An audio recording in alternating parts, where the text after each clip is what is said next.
What if I told you the British monarchy didn't just collect crowns, it collected secrets, then built whole rooms to store them? What if the most carefully guarded treasure in a palace was never gold, but the story the public was allowed to hear? Because for nearly 1,000 years, royal survival hasn't depended on virtue. It's depended on control, of witnesses, of paperwork, of rumour, of memory. Historical records show the same pattern again and again. An awkward death becomes God's will. A political purge becomes justice. A private appetite becomes national stability. And if you've ever wondered why certain scandals feel like they appear from nowhere, it's because the system was designed to make them vanish until it was safe. If you want more long, fact-dense stories like this, quietly relentless, perfectly paced for sleep, tap like, subscribe, and settle in. Now, dim the lights in your mind. We're walking down a corridor lined with portraits and listening for what they never wanted you to hear. William I, the conquest that needed amnesia. William the Conqueror is sold as a hard-eyed organizer, stern, efficient, inevitable. But that image is already a cover story because conquest creates a problem. Too many people remember what it costs. The reality was messier. Burned villages, confiscated estates, and a new ruling class installed like nails hammered into old timber. The pivot is this. Once the fighting ends, the real war becomes paperwork. Royal power needed lists, surveys, oaths, tools to make theft look like law. Domesday Book is often treated like a fascinating administrative marvel, and it was. But it also functioned as a seal over violence, a way to declare in ink that the past was no longer negotiable. Contemporary accounts describe terror in the north after rebellion, and later royal governance worked hard to present that terror as necessary pacification. The secret wasn't a single hidden deed, it was the method. Create a new reality so thoroughly documented that anyone who complains sounds like they're arguing with the universe. And speaking of royal realities being manufactured, William's son would inherit not just a crown, but a talent for turning mysteries into official silence. William II, the hunting accident that never stopped echoing. William Rufus died in the New Forest with an arrow in him, an event wrapped so tightly in coincidence that it still feels slippery. The official shape of the story is clean, a hunting mishap, a tragic fluke, a king felled by chance. Except royal accidents have a way of arriving precisely when politics needs them. Rufus had enemies. He also had a court full of ambitious men who understood how quickly a throne becomes available when a body hits the ground. Chroniclers later pointed to omens, curses, divine judgment, because in a world where you can't accuse the powerful, you accuse heaven. What matters is not that we can prove murder like a modern courtroom drama. It's that the monarchy learned something priceless. Ambiguity is useful. A suspicious death that can't be pinned on anyone becomes a political detergent. It washes hands. Official records indicate how swiftly Henry, Rufus's brother, moved to secure the treasury and the crown. Speed is not proof, just a clue to readiness. Meanwhile, Henry III didn't merely benefit from the murk, he perfected it. Henry VIII, the illegitimate network behind the throne. Henry, though, is remembered as a lion of justice, a lawgiver who steadied the kingdom, and yes, he was a capable administrator, but the hidden scaffolding of his reign was personal control, built through bodies as well as charters. Henry fathered a striking number of illegitimate children, so many that his court became a web of private loyalties disguised as family. The pivot is that illegitimacy in his hands was not just scandal, it was strategy. Each child could be married into a noble house, binding rivals into a kinship net they could never fully escape. Contemporary accounts mention his relationships with women of status and the quiet realities of consent in a world where a king's desire is indistinguishable from a command. The public story is romance or virility. The darker truth is leverage. And then, when disaster struck, it wasn't only a personal tragedy. The White Ship catastrophe in 1120 shattered Henry's succession plans and exposed how fragile the whole system was beneath the varnish. If you think that was the last time a royal family problem became a national crisis, keep listening. Empress Matilda, the war of words that hid the war of knives. Matilda's struggle for the throne is often framed as a simple injustice. A woman denied her rightful inheritance. That's true, and it's not the whole story. Matilda's problem wasn't merely sexism, it was the way legitimacy was manufactured by whoever held the loudest pen. During the Civil War we call the anarchy, power shifted through sieges, hostage-taking and local terror that later narratives smoothed into noble drama. The pivot is propaganda. Both sides shaped chronicles, patronized writers, and framed cruelty as necessity. Contemporary records show chaotic governance, coinage debased, local lords behaving like miniature kings, yet later royal storytelling needed a cleaner lineage, a sense that England had always been steering toward the right outcome. Matilda's secret is tragic.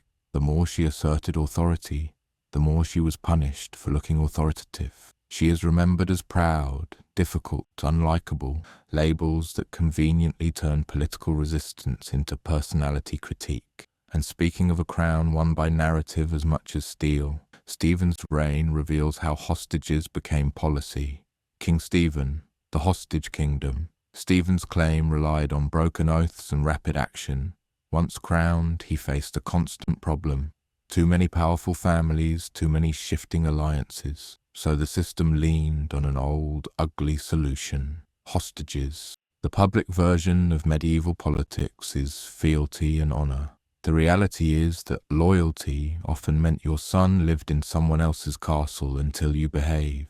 Hostage-taking wasn't always brutal in the Hollywood sense. It could be courtly, educational, even gilded, but it was still coercion. The pivot is how normal it became. When power is unstable, the crown doesn't just punish rebellion, it pre-punishes it. Families learn to treat children as bargaining chips because the monarchy treated them that way first. Contemporary accounts describe betrayals that look almost casual, because when the rules are hostage and counter-hostage, treachery becomes routine. Stephen's reign is remembered for disorder, but the hidden truth is that disorder had procedures, but authority wasn't done yet. Henry II arrived with a sharper mind and turned family itself into a weapon. Henry II, the domestic tyranny that fed an empire. Henry II built an empire stretching from Scotland's edge to the Pyrenees. He is praised for legal reforms and administrative muscle, yet the darkest engine of his reign ran at home, inside his own marriage and children. Henry's court was a place where affection could be withdrawn like funding. His wife, Eleanor of Aquitaine, was not just a consort. She was a power in her own right. Their sons grew up watching love and inheritance treated as tools, not gifts. The pivot is that family conflict wasn't separate from statecraft. It was statecraft. Henry cultivated rivalry between his heirs, rewarding betrayal one year and punishing it the next, keeping everyone off balance. This is documented in chronicles describing repeated rebellions by his son, encouraged by foreign powers and fueled by domestic resentment. The popular story paints the sons as ungrateful. The darker reading is that Henry built a household where rebellion was the only language left. And speaking of consequences, when Thomas Becket was killed, Henry's relationship with violence and deniability became painfully clear. Henry II, will no one rid me, and the usefulness of implication. The murder of Thomas Becket in 1170 became one of England's most infamous shocks, a sacred space violated, a churchman cut down. The official question has always been, did Henry II order it?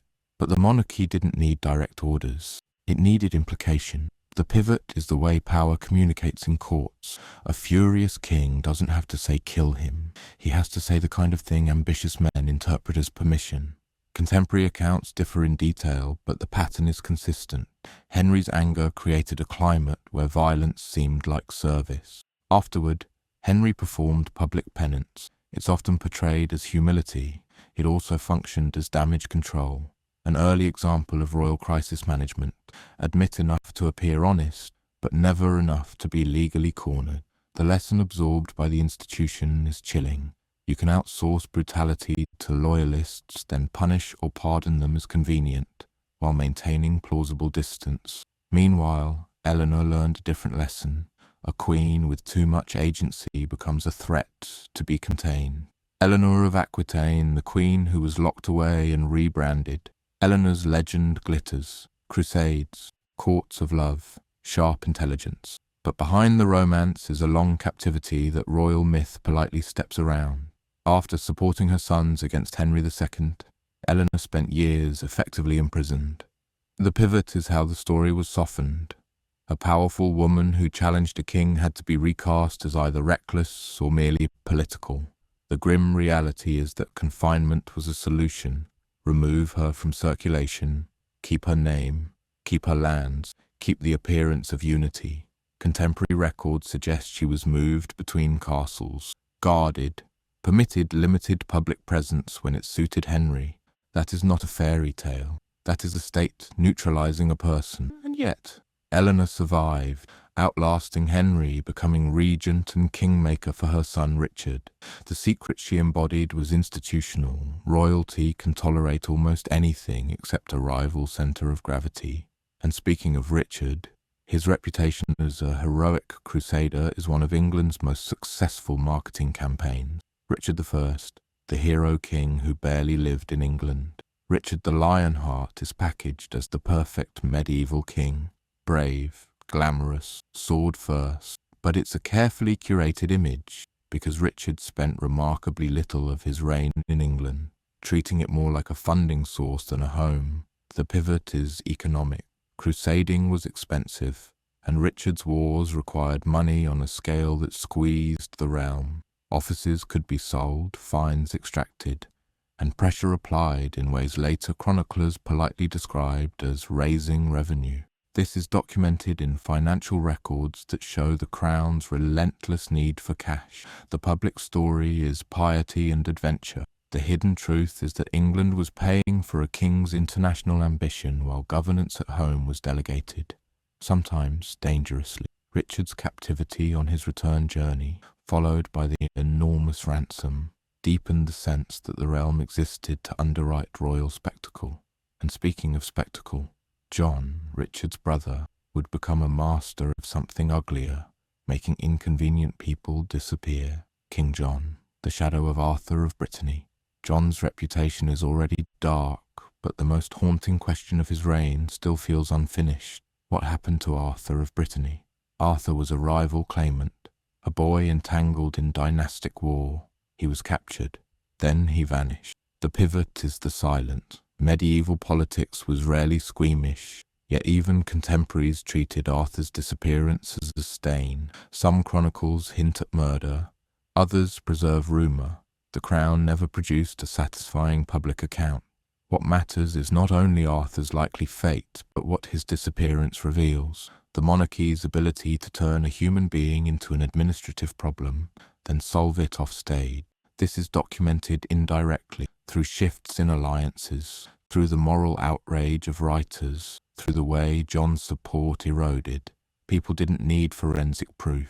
They needed to believe the king was capable of it, and John made that belief easy. Meanwhile, as John squeezed money and loyalty from his barons, a different kind of secret emerged, one written into law, the careful limits placed on a king precisely because he couldn't be trusted. King John, Magna Carta as a list of things he'd already done. Magna Carta is often taught as a noble birth of liberty. It was in reality a furious negotiation with a monarch whose abuses had become routine. The pivot is that many clauses read like specific complaints, not abstract ideals, because they were. Barons weren't drafting philosophy. They were trying to stop particular royal habits, arbitrary fines, property seizures, manipulation of justice, financial extortion disguised as legal process. The document's secret is the very thing the monarchy didn't want advertised, how predatory the crown's machinery had become. Official records indicate John sought annulment almost immediately, treating the charter as an inconvenience rather than a covenant. It wasn't a sacred promise, it was a pause in conflict. The public myth later romanticized the charter to flatter the nation and soften the embarrassment that it began as a desperate effort to restrain a king behaving like a legal predator. And speaking of kings who cloaked control in holiness, Henry III shows how piety can become political theatre. Henry III, the relic collection that distracted from real power. Henry III is sometimes portrayed as gentle and devout, more interested in saints than soldiers. That's partly true, and it's also how his reign tried to sell itself. The pivot is that intense public piety can serve as camouflage for harder governance behind the scene. Henry poured energy into Westminster Abbey, into relics, into visible acts of devotion that framed him as a sacred ruler. Meanwhile, the realities of court politics, favourites, financial strain, baronial resentment, kept grinding. Contemporary accounts describe frustrations with foreign favourites and perceived mismanagement. The holy aura functioned as insulation. Criticise Henry too harshly and you risk sounding like you're criticising sanctity itself. This is documented in the political crises of his reign, including baronial reform efforts that attempted to curb royal excess. The monarchy's secret wasn't a single scandal. It was the technique of wrapping authority in righteousness, so opposition looks like impiety. And speaking of rulers who mastered the art of law as a weapon, Edward offers a darker example because his legal genius had teeth. Edward I, the lawmaker who made exile pay. Edward I is remembered as Longshanks, a formidable king, warrior, legislator, empire builder. The pivot is that his government could be both impressively organised and brutally exploitative at the same time, which is precisely why it worked. One of the starkest examples is the 1290 expulsion of the Jews from England. The public framing leaned on religious prejudice, but the Crown's relationship with Jewish communities had long been financial. Jewish money lending operated under royal control, and the monarchy could profit through taxation and manipulation. When that system became politically convenient to end, exile became policy, and property and debts became spoil. Contemporary records and official writs show the bureaucracy of removal, the coldness of it. The secret here isn't that prejudice existed, it's that the Crown could present itself as moral while extracting value from the very people it scapegoated, then discarding them when useful. And speaking of a king whose private life became a public crisis, Edward II demonstrates how courts turn intimacy into a battlefield. Edward II, when a king's favourite became a national emergency. Edward II's reign is often reduced to a drama of favourite. Piers Gaveston, later the Despensers, men whose closeness to the king enraged the nobility. The pivot is that the public scandal wasn't simply about affection, it was about access. In a monarchy, closeness equals power. Appointments, land grants, influence over decisions. When a king appears to love someone, courtiers don't merely gossip, they panic, because love can rewire the state. Contemporary accounts are hostile, sometimes vicious, and must be read with caution. Some imply romantic or sexual intimacy, others focus on arrogance and political favoritism. The truth is likely tangled. Relationships, patronage, resentment, class tension, and the fear that the realm was being run through a private doorway. Edward's downfall shows how quickly a personal narrative can become a political weapon. Accusations about morality become tools to justify rebellion. The monarchy's secret is the fragility behind the crown. If the court turns, private stops existing. And speaking of a court that turned, Isabella of France proved a queen could end a reign without wearing armour. Isabella of France, the queen who learned how to remove a king.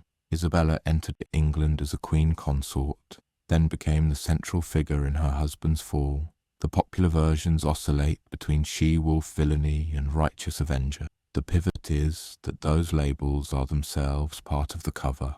Isabella's alliance with Roger Mortimer and her return with military support exposed an uncomfortable truth. A queen could mobilize political will by presenting herself as the defender of the realm against the king's misrule. That is not just romance or betrayal, it is calculated legitimacy making. Contemporary records show a regime change followed by ruthless consolidation, and Edward II's death after deposition remains one of England's most disturbing mysteries. Some accounts describe an infamous method of murder, Others suggest alternative fates. What matters is how the uncertainty became part of the story's power. Horror thrives in the gaps. Isabella's secret is not merely what she did, but what her reputation was made to carry, a warning label pasted onto female authority. Meanwhile, the monarchy learned again. If you can't erase a scandal, you can flood it with myth until no one can see the shape of the truth. Edward III, the glorious war that needed silence about its cost. Edward III is celebrated for chivalry and victories, for the early triumphs of the 100 Years' War. The pivot is that glory is expensive, and the cost was not only financial, but human, social, and moral. Wars were sold as national destiny, yet they required taxation, confiscation, pressure on communities, and the steady normalization of violence as policy. The Crown's storytelling leaned on honor and divine favor. The machinery behind it was relentless administration extracting resources. This is documented in parliamentary complaints about taxation, and in the recurring need to justify levies. When victories came, the narrative soared. When defeats or plagues hit, the Crown leaned harder on symbolism, orders of knighthood, ceremonies, pageantry, because morale is also a resource to be managed. The secret isn't that kings wage war. It's how carefully they curate what the public sees. Banners, not broken bodies. Triumphs, not ruined villages. And speaking of curated royal images, Richard II shows what happens when a king becomes obsessed with control of perception itself. Richard II, the king who punished memory. Richard II inherited a realm shaped by war and upheaval, and he responded with something almost modern, an obsession with image, authority, and the humiliation of opponent. The pivot is that his rule increasingly treated dissent as a threat to be erased, not negotiated with. After suppressing challenges, Richard moved against rivals through legal mechanisms that looked official. Attainders, confiscation, show trials. Contemporary accounts describe a court that felt theatrical, splendor on the surface, fear underneath. When royal power becomes personal, opposition becomes treason by definition. Richard's inner circle and methods fostered the sense that the kingdom was being ruled from a private mirror palace, where loyalty was demanded as a performance. This is documented in the political collapse that followed. Henry Bolingbroke's return, Richard's deposition, and the nagging mystery that trails the end. What exactly happened to Richard after he was removed? If you think that was the end of vanishing kings, it gets worse, because Henry IV inherited not only a crown, but the problem of what to do with the man he replaced. Henry IV, the usurper who needed a body. Henry IV's claim rested on force and political support more than neat legality. The pivot is that usurpation always leaves a loose thread, the deposed king.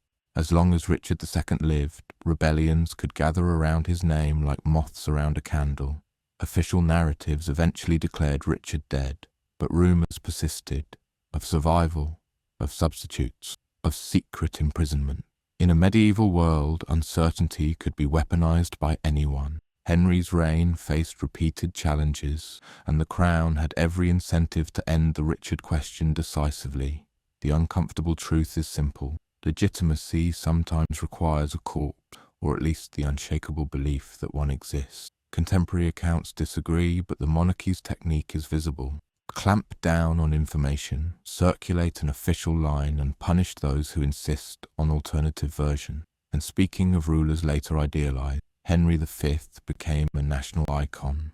But icons are often built on selective forgetting. Henry V, the sainted king and the management of mercy. Henry V is wrapped in heroic language, Agincourt, discipline, national unity. The pivot is that discipline in wartime can mean cruelty made orderly. Campaigns in France involved sieges, starvation tactics, and harsh reprisals that don't fit neatly into the clean legend. Contemporary military practices were brutal across Europe, but royal myth tends to sand down edges until only shining armor remained. Henry's court also understood narrative. Victories were framed as providence, and dissent at home was treated as a threat to unity. The crown's image depended on the sense that Henry was not merely strong, but right. This is documented in the way later generations used him as a model king. Because a dead hero is politically useful, He can't disappoint you and he can't contradict the story you need. But authority wasn't done yet. The next reign shows the darker side of sanctifying rulers. When a king is fragile, everyone else gets dangerous. Henry VI, the holy king who couldn't hold the room together. Henry VI is often described as pious, gentle, almost monastic, traits that might be admirable in a different job. The pivot is that monarchy is not only personal character, it's a system that attracts predators when weakness is visible. Henry's bouts of mental collapse created power vacuums. In those vacuums, factions hardened, rivalries sharpened, and governance became a tug-of-war over who could speak for the king. Contemporary records show the growing tension. Appointments disputed, finances strained, authority questioned. The public-facing line leaned on Henry's holiness as if sanctity could compensate for instability. But behind the scenes, the realm was being carved into camps. This is documented in the slide toward the Wars of the Roses, a conflict that would later be romanticized as red and white pageantry, but began as a brutal contest for control of a state whose figurehead could not steady it. And speaking of figures who refused to be merely decorative, Margaret of Anjou terrified England precisely because she acted like a ruler. Margaret of Anjou, the queen who did what kings were supposed to do. Margaret of Anjou has been painted as foreign, fierce, unnatural, because she led. The pivot is that when a queen exercises power, chroniclers often translate politics into personality. She was cruel, she was scheming, she was monstrous. Those are convenient words when you want to delegitimize authority without debating policy. Margaret became the effective head of the Lancastrian cause, organizing support, raising forces, and making decisions while Henry VI faltered. This is documented in contemporary reactions that reveal not only fear of her faction, but fear of her gendered breach of expectation. The secret is that Margaret exposed our lie, that queens are merely spouses. In crisis, she proved queens could be the engine, and the system punished her reputation for it, turning her into a moral lesson rather than a political actor. If you think that was harsh, remember, wars of succession produce children who become symbols, and symbols are easy to destroy. And speaking of destruction, Edward IV's rise shows how one private decision could shatter alliances and rewrite the realm. Edward IV, the secret marriage that humiliated a kingmaker. Edward IV was young, charismatic, and militarily successful, exactly the sort of king who looks inevitable in hindsight. But his reign contains one of the most quietly explosive secrets in English royal history, his marriage to Elizabeth Woodville. The pivot is that it wasn't merely a love match, it was a political grenade. Edward had been expected to marry for alliance, to secure foreign support. Instead, he married a widow from a family not considered royal grade, reportedly in secrecy before the announcement. Contemporary accounts emphasize shock and fury. The Earl of Warwick, later dubbed the Kingmaker, felt outplayed and humiliated. In a court where marriages were treaties, Edward's private choice looked like reckless self-indulgence. The Crown's public narrative later tried to fold the marriage into romance and destiny, but the darker truth is what it revealed. Personal desire could destabilize the state, and kings could gamble with everyone else's lives to satisfy it. Meanwhile, Edward's court grew factional. The Woodvilles rose. Enemies sharpened knives. And speaking of knives, Richard III would inherit not only a throne, but a whisper that never stops. 2 boys, a tower, and a silence that roars. Richard III, the princes in the tower and the art of not knowing. The disappearance of Edward V and his brother Richard, Duke of York, remains one of history's most corrosive royal mysteries. The pivot is that the uncertainty itself became a weapon, first for Richard III's enemies, then for the Tudor dynasty that replaced him. We can't reach through time and produce a confession. What we have are hostile accounts, later narratives, political logic, and the uncomfortable fact that the boys were last seen under Richard's control. Contemporary reactions suggest public unease. Later writers, especially under Tudor influence, painted Richard as a villain shaped for propaganda. The secret is layered. If Richard ordered their deaths, the Crown learned again that removing rivals is easier than living with them. If he didn't, the crown learned something else. Perception can kill you anyway. Either way, the institution benefited from fog. Fog protects the powerful. It frustrates accountability. It allows each generation to choose the version that flatters its politics. And speaking of politics choosing versions, Henry VII would build an entire reign on controlling who got to be real. Henry VII, the paranoia that built a dynasty. Henry VII ended the Wars of the Roses and founded the Tudor dynasty, often praised for stability and fiscal discipline. The pivot is that his stability was laced with fear. Fear of pretenders, fear of Yorkist survival, fear that his claim was thinner than it looked. So Henry did what insecure regimes do. He treated identity as a battlefield. Perkin Warbeck and Lambert Simnel weren't merely nuisances. They were existential threats because they offered alternative stories people could believe. Henry responded with surveillance, bonds, financial penalties, and the careful neutralization of noble family. This is documented in the way he used attainders and fines to tighten control. Punishments that looked legal but functioned as a pressure collar around the aristocracy. Publicly, Henry presented prudence. Privately, he cultivated an atmosphere where the wrong conversation could cost you your inheritance. The secret is that Tudor order was partly engineered through anxiety. England was calmer, yes, because people learned the price of being noticed. And speaking of being noticed, Henry VIII would make sure everyone noticed. Then he'd make sure no one survived to contradict him. Arthur, Prince of Wales, the marriage bed that became a national argument. Arthur, Henry VII's heir, married Catherine of Aragon and then died young, an event that detonated across English history. The pivot is that the most consequential secret wasn't scandalous behaviour, but uncertainty. Was the marriage consummated? Years later, Henry VIII would insist Catherine had been Arthur's wife in truth, using biblical arguments to justify annulment. Catherine maintained the opposite, swearing the marriage was never physically completed. In a world where female testimony was often discounted, her insistence became both moral stand and political strategy. Contemporary evidence is ambiguous, and that ambiguity was exploitable. That's the point. The Crown could turn a private question into a public crisis, not because anyone knew the truth, but because uncertainty could be shaped into policy. The story shows how royal bodies were treated as national infrastructure.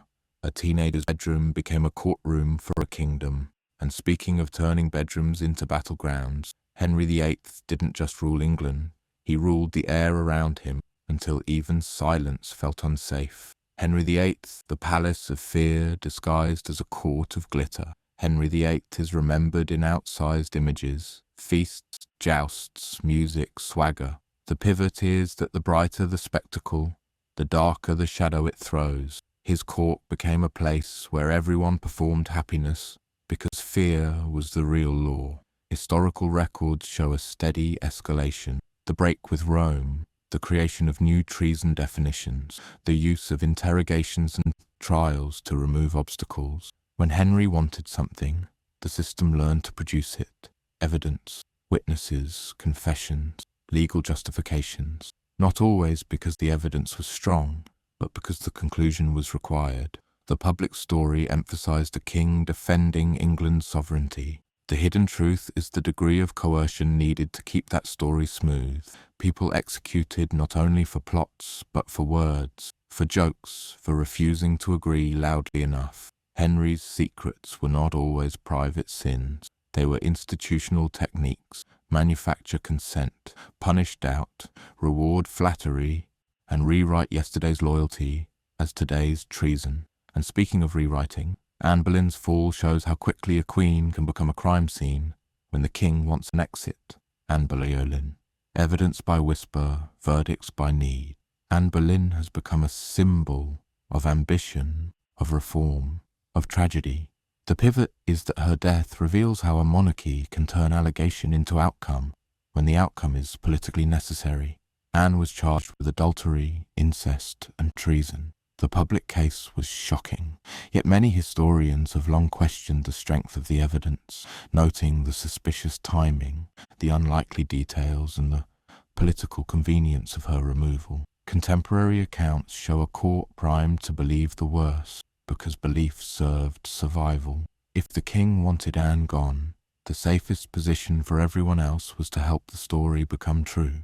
Truth in such a court is often what powerful people can enforce. The revelation isn't simply that Anne died. It's how the system made her death look lawful, how it recruited judges, shaped testimony, and produced a moral narrative to justify violence. At least Anne was allowed a formal trial. Others would be erased more quietly. And speaking of quiet erasures, Thomas Cromwell's machinery didn't only crush enemies, it trained the realm to accept that the Crown's version was reality. Thomas Howard and the Duke's game, when nobility hid behind royal blood. The Howard family, Dukes of Norfolk, sat close enough to the throne to feel its heat. Their secret wasn't a single crime, it was a pattern of opportunism that the monarchy tolerated because it was useful. The pivot is how noble houses learned to weaponize their daughters and cousins as political currency. The Howards helped place Anne Boleyn, then later Catherine Howard, in Henry VIII's orbit.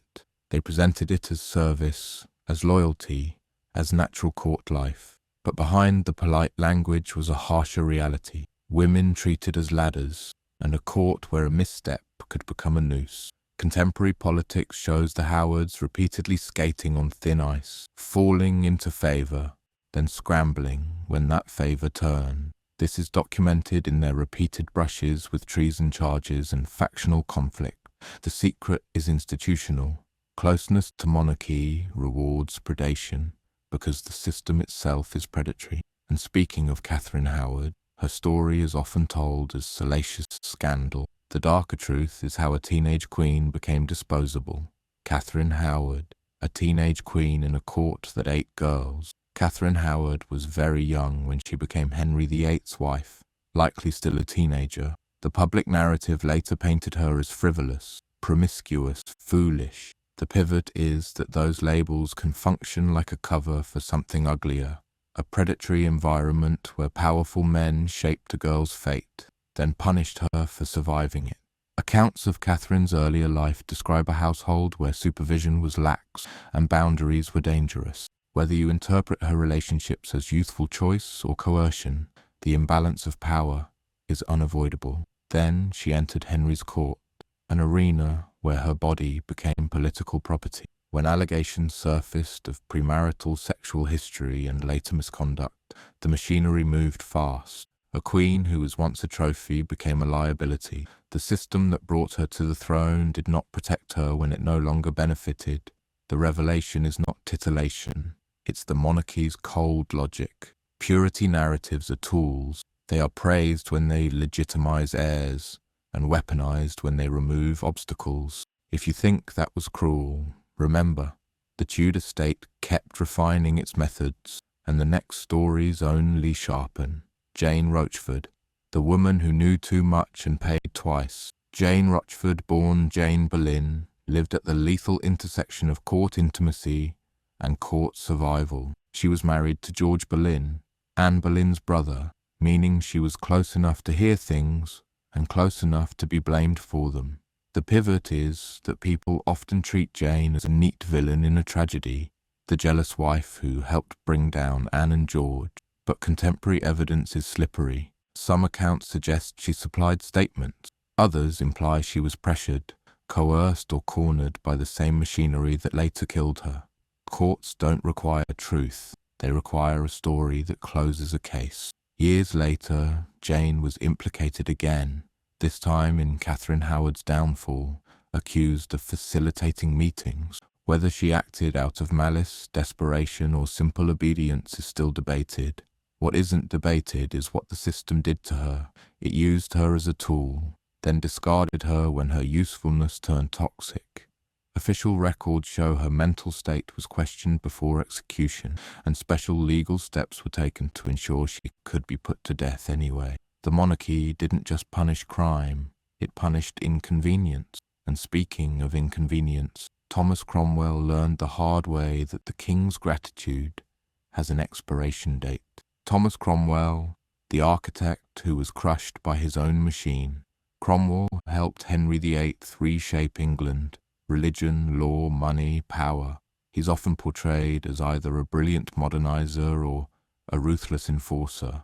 The pivot is that both can be true and neither protects you when the king is bored. Cromwell's fall is sometimes reduced to one mistake, arranging Henry's marriage to Anne of Cleves, a match Henry hated on sight. But that's the public-friendly version, romantic comedy with an axe at the end. The darker truth is political.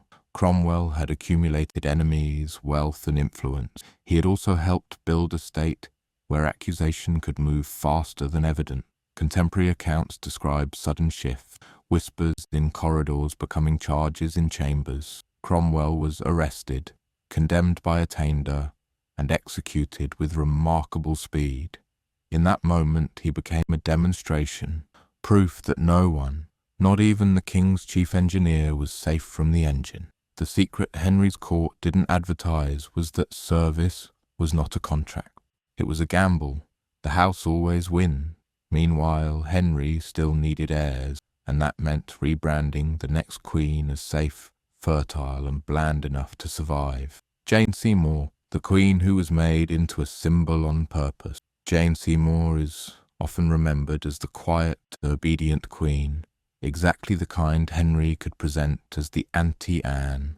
The pivot is that Jane's image was curated precisely because the monarchy needed to calm the nation's nerves after a religious and marital earthquake. Jane delivered the longed-for male heir, Edward, then died shortly after.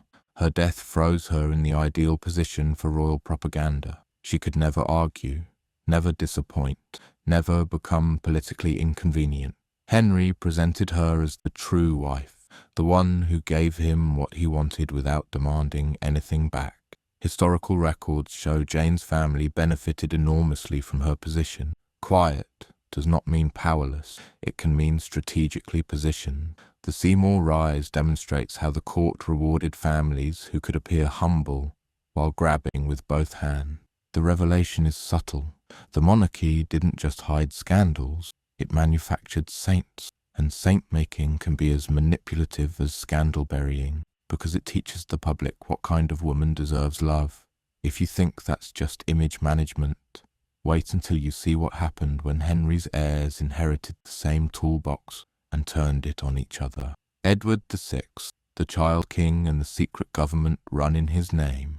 Edward VI became king at 9 years old, an age at which most children are still negotiating bedtime, not foreign policy. The pivot is that a child monarch creates a convenient mask. Adults can govern ruthlessly while pretending they're merely protecting the king.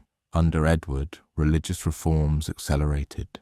Contemporary records show the state moving hard toward Protestantism, dismantling older practices, reshaping worship, and redistributing property. Edward himself was intelligent and devout, but he was also surrounded by men with agendas. Somerset, then Northumberland, using his reign to secure power and wealth. The public face was the young king's piety. The hidden reality was factional government, councils, patrons, private deals. When policies caused unrest, the blame could be softened. After all, how can you truly hate a child? The monarchy's secret here is structural.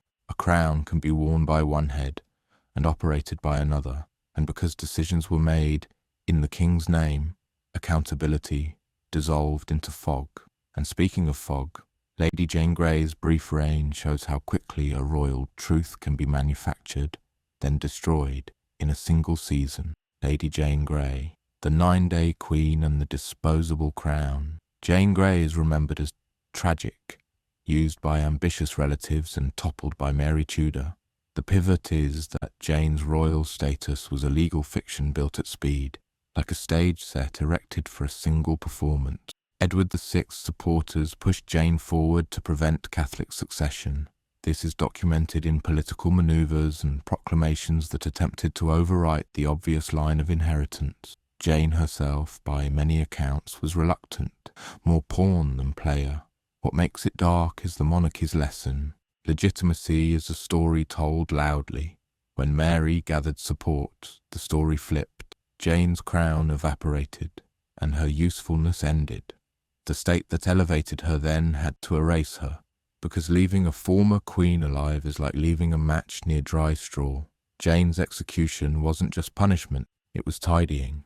And speaking of tidying, Mary's reign shows what happens when the crown decides that mercy is a luxury. Mary Why, the burnings and the management of fear. Mary I's nickname, Bloody Mary, is often used as shorthand, sometimes fairly, sometimes as Protestant propaganda. The pivot is that regardless of motive, the machinery of persecution is unmistakable, the state using fire as persuasion. Historical records and contemporary accounts describe heresy trials and executions that were public, deliberate, and meant to teach. The public story was salvation, saving souls by correcting error. The darker truth is political. Public burning is terror with a theological alibi. Mary's reign also involved the pain of succession anxiety. Her phantom pregnancies, reported widely, created a cruel gap between court hope and biological reality. Each false dawn intensified the need to secure the realm, and fear sharpened policy. The revelation isn't that Mary was uniquely cruel, it's that the monarchy can justify almost anything if it calls it truth, then insists dissent is disease. And speaking of diseases of the state, Elizabeth learned to survive by turning her private life into a locked box and making the lock itself a symbol. Elizabeth I, the Virgin Queen and the politics of not saying. Elizabeth's singlehood became a brand. The Virgin Queen, married to her people. The pivot is that this was not merely personal preference. It was a strategic refusal to hand power to a husband, a foreign prince, or an English faction. But the secrecy around her intimate life wasn't only about romance, it was about control. Courtiers obsessed over whether she had favourites, whether Robert Dudley was more than a friend, whether she secretly married, whether she bore children. The crown understood that the mere possibility of a hidden heir could destabilise everything. Contemporary reports and later rumours swirl, but hard proof is scarce. Exactly as the system intended, Elizabeth ran an information regime, tight inner circles, careful access, staged intimacy, and brutal punishment for those who pushed too far. Her secret may not be a single hidden marriage, it may be the technique itself, weaponizing uncertainty so no one could unite around an alternative future. Meanwhile, anyone with a claim became dangerous. And no one was more dangerous than a queen whose existence was a walking question mark. Mary, Queen of Scots, the prisoner who was a symbol too loud to keep alive. Mary Stuart's story is so famous it risks becoming romantic wallpaper. Beautiful queen, tragic fate, elegant execution. The pivot is that Mary's real power didn't come from armies, it came from meaning. To Catholics and opponents of Elizabeth, Mary was an alternative legitimacy. Her claim to the English throne, combined with religious tension, made her a magnet for plots whether she authored them or not. Elizabeth kept her imprisoned for years, an attempt to neutralize the symbol without creating a martyr. But a symbol in a cell is still a symbol. Contemporary records show repeated conspiracies orbiting Mary, some more credible than others. The evidence used to condemn her has been debated for centuries, including questions about entrapment, surveillance, and whether letters were manipulated. The uncomfortable truth is that the state had incentive to make the case stick. Mary's execution was not simply justice, it was final narrative control. Remove the rival story by removing the person. And speaking of narrative control, Elizabeth's Secret Service turned paranoia into policy and made treason a net wide enough to catch anyone. Elizabeth's spy network, when the crown learned to listen through walls. Elizabeth's government developed a sophisticated intelligence system, often associated with Francis Walsingham. The pivot is that surveillance wasn't a side feature, it was structural. A regime built on religious tension and succession uncertainty needs eyes everywhere. Contemporary accounts describe informers, intercepted correspondence, coded letters, agents abroad. This wasn't modern technology, but it was modern logic. Information as power. The state could nudge people into incriminating themselves, or at least into looking guilty enough to remove. The public story framed this as protection, defending England from Catholic invasion and assassination plots. The darker truth is that once a surveillance apparatus exists, it hungers. It creates suspicion, then feeds on it. The monarchy's secret wasn't that it spied.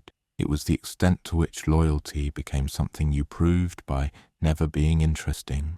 The safest subject was the boring subject. And speaking of boring, James VI and I arrived with a reputation for intellect and peace, then discovered that being King of England meant inheriting England's anxieties. James I, the gunpowder shadow that justified a harder state. James I is sometimes treated as the start of a calmer era, uniting crowns and talking big about peace. Then came the gunpowder plot of 1605, an attempt to blow up king and parliament. The pivot is that plots, whether fully understood or partly inflated in public imagination, are perfect fuel for expanding authority. Historical records show the plot was real, with named conspirators and discovered explosives, but the political use of it mattered as much as the event. The Crown framed it as proof of Catholic threat, strengthening suspicion and enabling harsher controls. Contemporary pamphlets and sermons amplified fear. Once fear is loud enough, the state can do almost anything for safety. This is not unique to the 17th century, it's just more honest about its brutality. The secret the monarchy didn't advertise was how much it benefited from crisis. A threatened crown becomes a righteous crown, especially when it can present repression as defense. Meanwhile, James also carried a private vulnerability that courts loved to exploit: favourites. James I favourites intimacy and the court's economy of access. James's relationships with male favourites, such as Robert Carr and George Villiers, became a source of gossip, resentment, and political struggle. The pivot is that sexuality is often the least important part of these scandals. The real scandal is power. When a favourite rises, others fall. Titles, wealth, offices, these flow through whoever has the king's ear. Contemporary accounts mock, sneer, and moralize, but beneath the moral panic is a practical fury. People feared that the state was being run through private affection. Whether James's relationships were romantic, sexual, or simply emotionally intense is debated. What isn't debated is that favourites gained immense influence, and because influence was personal, it was unstable, triggering factional wars at court. The monarchy's hidden truth here is simple and timeless. The crown is never just law. It is also loneliness, and loneliness makes rulers vulnerable to whoever offers comfort. But authority wasn't done yet. Charles, they would take inherited tensions and pull them tight until they snapped. Charles I, the king who hid his stubbornness behind divine right. Charles I didn't just believe he was king. He believed his kingship was sacred, non-negotiable. The pivot is that divine right can function like a privacy curtain. It tells the public they're not allowed to ask questions. Charles's personal style, reserved, formal, rigid, was paired with political choices that deepened conflict, contentious taxation, religious policy that alarmed Protestants, and the repeated dismissal of Parliament. Contemporary records show mounting frustration. The Crown's answer was to insist that obedience was a moral duty. The secret wasn't a hidden lover or a private vice. It was a hidden refusal to compromise, dressed up as principle. And principle in the hands of a monarch can become a weapon, because it's presented as purity rather than preference. As conflict rose, the monarchy tried to control narrative, painting opponents as rebels against God, not merely against policy. That framing made civil war easier to justify. And speaking of civil war, the darkest royal secret of the 17th century is not what was whispered in palace corridors, but what the nation witnessed in daylight: a king executed. Charles I, the execution and the monarchy's survival through martyrdom. When Charles I was tried and executed in 1649, it looked like the end of monarchy. The pivot is that it became a seed, because the royalist story immediately reframed him, not as a failed ruler, but as a martyr. Contemporary accounts describe shock across Europe. Yet within royalist circles, the narrative machine moved with speed. Charles's death became sanctified. His faults became trials. His stubbornness became courage. The institution learned that losing power doesn't mean losing the story, if you can turn defeat into holiness. This is documented in the cult of memory that grew around him, including devotional texts and commemorations. A dead king became a rallying point because he could be purified in hindsight. The revelation is almost cynical. Monarchy can survive disaster by aestheticizing it. When you can't deny the axe fell, you claim the axe made you holy. Meanwhile, Cromwell's regime learned similar lessons about control. So when the monarchy returned, it came back with a sharper understanding of image, theatre, and strategic forgetting. Charles II, restoration glamour, and the private price of public joy. Charles II returned in 1660 and became the merry monarch, restoring court pleasures after Puritan severity. The pivot is that restoration joy was not just celebration, it was a political sedative. Charles cultivated charisma, wit, and spectacle. Mistresses became semi-public figures. Laughter returned to the palace. This public looseness created an impression of openness, yet it also distracted from harder realities: financial dependence, parliamentary bargaining, foreign entanglement. Contemporary accounts report his many relationships and the way court culture turned women into status symbols. The darker truth is how often those women were treated as political instruments, and how children born outside marriage became both liabilities and tools. Charles's reign also sits under the shadow of plague and fire. The Great Plague of 1665 and the Great Fire of London in 1666. Crisis management required scapegoats, narratives, and reassurance. The Crown's public role was symbolic comfort. The private reality was frantic governance behind a curtain of entertainment. And speaking of curtains, the monarchy's relationship with the religion never stopped being explosive, especially when James II made the mistake of being too honest about his faith. James II, when a king's religion became a state emergency, James II's Catholicism wasn't a secret. The pivot is that the monarchy had long tried to manage religious conflict through ambiguity and gradualism. James did the opposite. He pushed openly, using royal authority to promote toleration policies that many Protestants interpreted as a route back to Catholic dominance. Contemporary records show alarm across political classes. The fear wasn't only theology, it was geopolitics and memory. People remembered Mary I, remembered continental conflicts, and suspected that Catholic monarchy meant foreign influence and domestic repression. James's secret wasn't hidden belief. It was the miscalculation that the crown could override public anxiety through sheer authority. That mistake triggered the Glorious Revolution, a regime change packaged as a bloodless correction. The darker truth is that bloodless is branding. Power changes hands quietly at the top, while ordinary lives absorb the instability. And speaking of branding, William and Mary's revolution created a new royal contract. But it didn't remove the monarchy's talent for managing narrative. It refined it.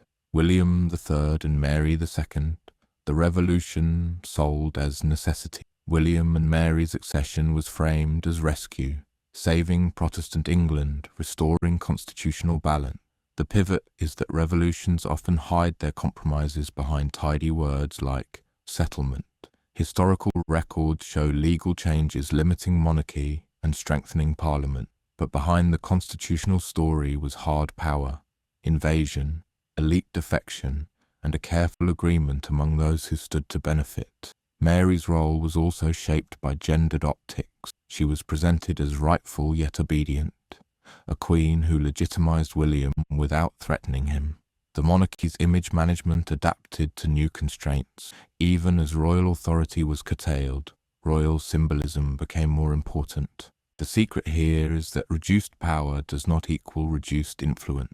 The crown learned to operate within limits by mastering ceremony, patronage, and public affection, soft power that can outlast hard law. Meanwhile, as the 18th century approached, the monarchy would confront a new vulnerability, public opinion growing louder than palace walls.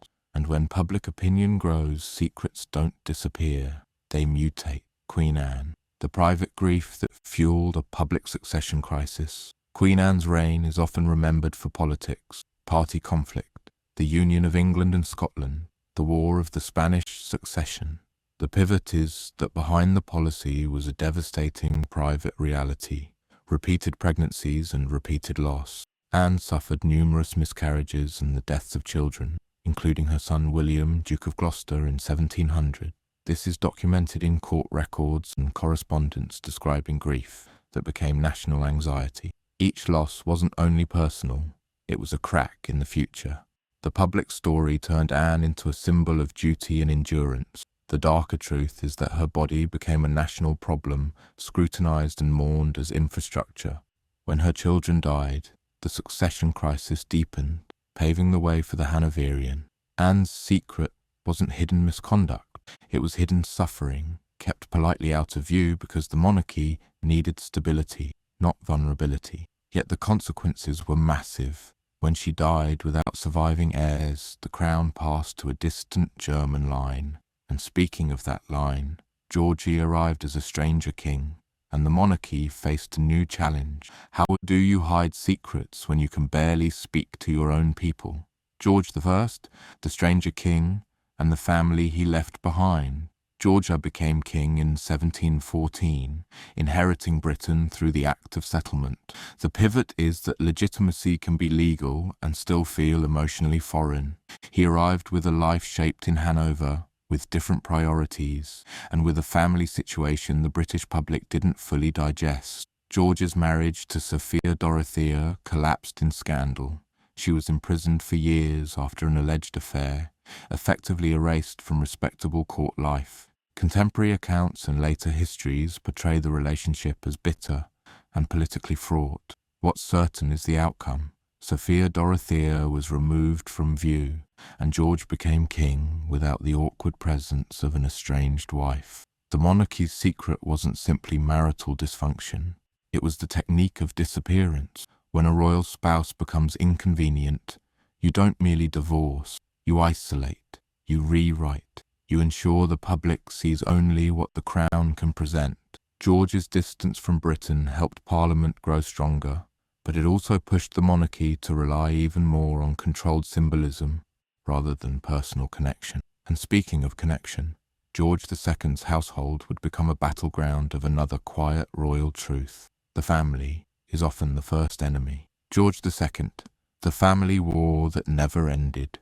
George II and his son Frederick, Prince of Wales, despised each other with an intensity that shaped politics. The pivot is that royal family conflict isn't private drama, it's factional warfare, because every argument creates teams. Contemporary records and correspondence describe constant tension, Frederick forming his own court, aligning with opposition, mocking his father's circle. The monarchy tried to present unity, but unity was theatre. Behind the curtain, the heir was acting like an alternate government. The secret here is embarrassingly human. Monarchs are often trapped in roles that make affection difficult. A king sees his heir as a threat. An heir sees his father as an obstacle. The court feeds the rivalry because it creates openings for influence. When Frederick died before becoming king, it was a political reset and a personal irony. Years of conflict ended with a death that solved the problem without reconciliation. And speaking of unresolved tensions, George III is remembered for madness. But the uncomfortable part isn't only his illness, it's how the monarchy managed it. George III, the illness, the regency fear, and the control of access. George III's bouts of illness, especially later in his reign, created crises of governance. The pivot is that when a monarch cannot function, the state faces a terrifying question. Who is really in charge? Contemporary accounts describe episodes where George's behaviour alarmed observers. Modern interpretations vary and retrospective diagnoses are uncertain. What's documented is political reality. Factions debated regency, access to the king became contested territory, and information was tightly managed. The monarchy's secret wasn't that he was unwell. It was how carefully the court controlled what the public understood, trying to preserve the image of a stable crown, even as decisions became complicated behind closed doors. This secrecy wasn't only for dignity, it was for power. If Parliament could declare the king incapable, it could reshape authority. So the palace became a fortress of narrative, selective reports, controlled appearances, careful timing. And speaking of controlled appearances, his sons became a walking advertisement for why royal blood doesn't equal royal self-control. George IV, the Prince Regent and the marriage he wanted erased. George IV, first as Prince Regent and later as king, embodied excess, spending, indulgence, and relentless self-interest. The pivot is that his most dangerous secret wasn't a mystery, it was a marriage. George secretly married Maria Fitzherbert, a Catholic widow, in 1785, an act illegal under the Royal Marriages Act, without the monarch's consent, and politically explosive because of her religion. The marriage's legal status remains debated, but its existence was widely whispered. Publicly, George later married Caroline of Brunswick for dynastic reasons and promptly treated her as a problem to be contained. The state attempted to control her, investigate her, and ultimately remove her. The Queen Caroline affair became a public spectacle, revealing how fragile royal reputation had become in an era of growing press influence. The monarchy's hidden truth here is ugly.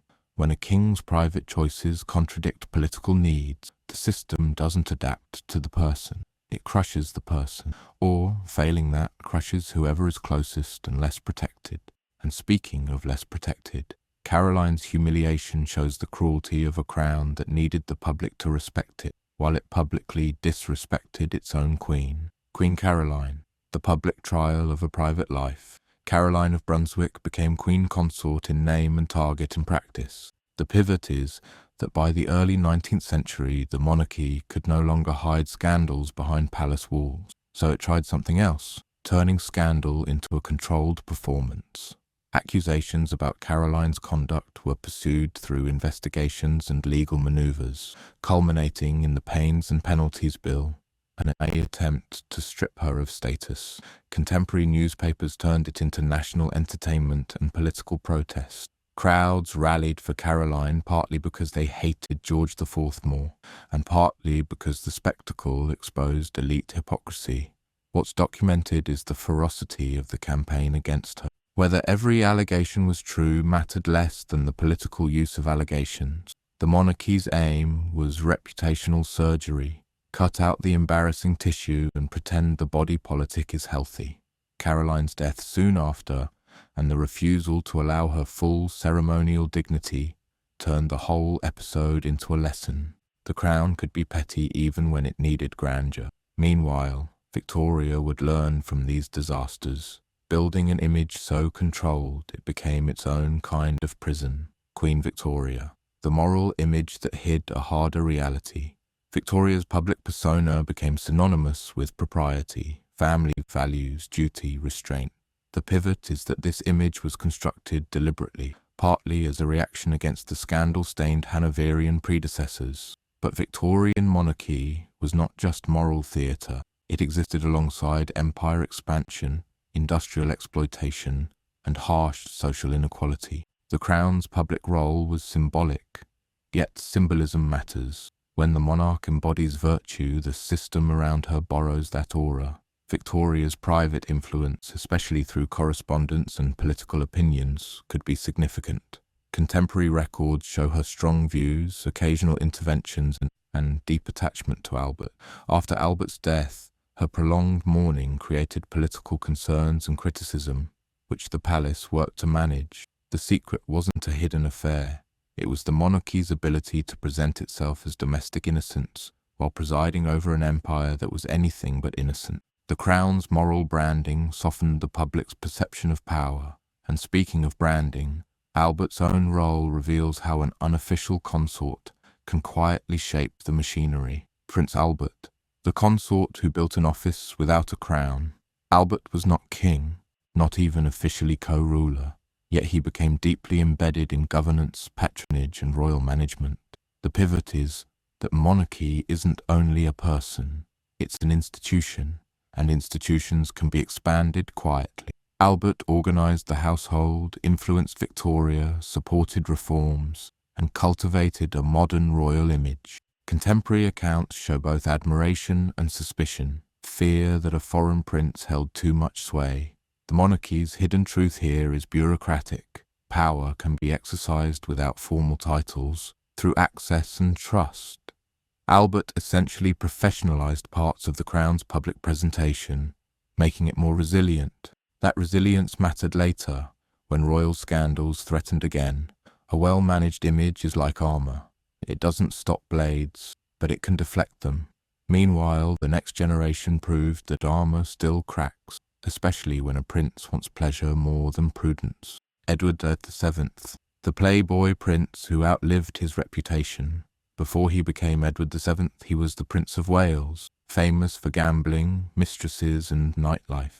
The pivot is that Victorian moral monarchy survived partly because it kept him away from direct power until he was old enough to be tired. Contemporary society gossiped about his affairs and social circle.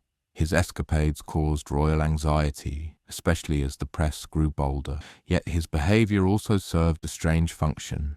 It absorbed scandal that might otherwise hit the crown directly. He became a lightning rod.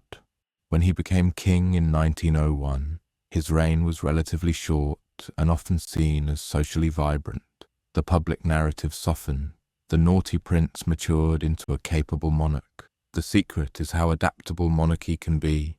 What would have toppled a lesser institution was reframed as charm.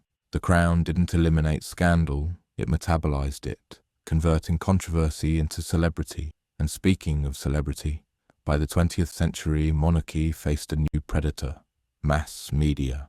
And mass media loves a crisis so much it will manufacture one if it has to. George V, the Cousins' War and the name changed that hid fear. George V is associated with steadiness through World War I. The pivot is that even steadiness can be a mask, especially when your family name becomes politically radioactive. During the war, anti-German sentiments surged. The royal family's German connections shared across European monarchies became dangerous. Historical records show that in 1917 the royal house changed its name from Saxe-Coburg and Gotha to Windsor, a branding decision designed to sound solidly British.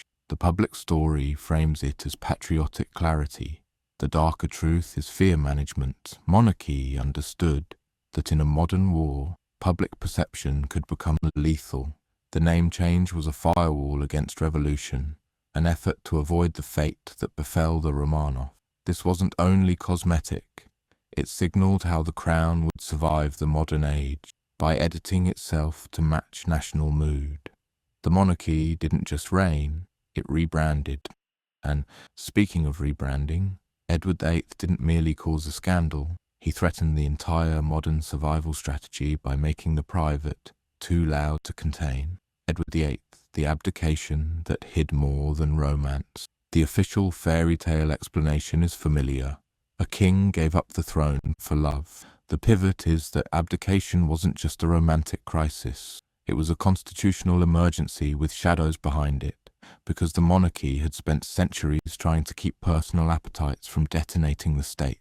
Edward VIII's relationship with Wallis Simpson became the headline, but contemporary officials worried about more than divorce. Records and correspondence from the period show anxiety over Edward's judgment, his approach to duty, and his susceptibility to influence. There were also concerns, documented in later historical debate, about his attitude toward Nazi Germany and the political risks of his sympathies. Some of the most alarming aspects were not shouted at the public in 1936 because the institution needed the story to end neatly, so it ended with romance, a clean narrative that prevented deeper questions from spreading. The monarchy escaped by narrowing the focus to a single unsuitable marriage, rather than broadcasting a broader fear about the king himself, and the consequence was immediate.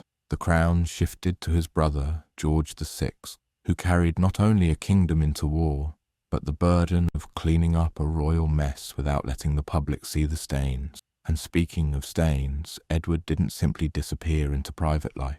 He became a walking liability the palace managed like unexploded ordnance. The Duke of Windsor, the exile that functioned like a gag order.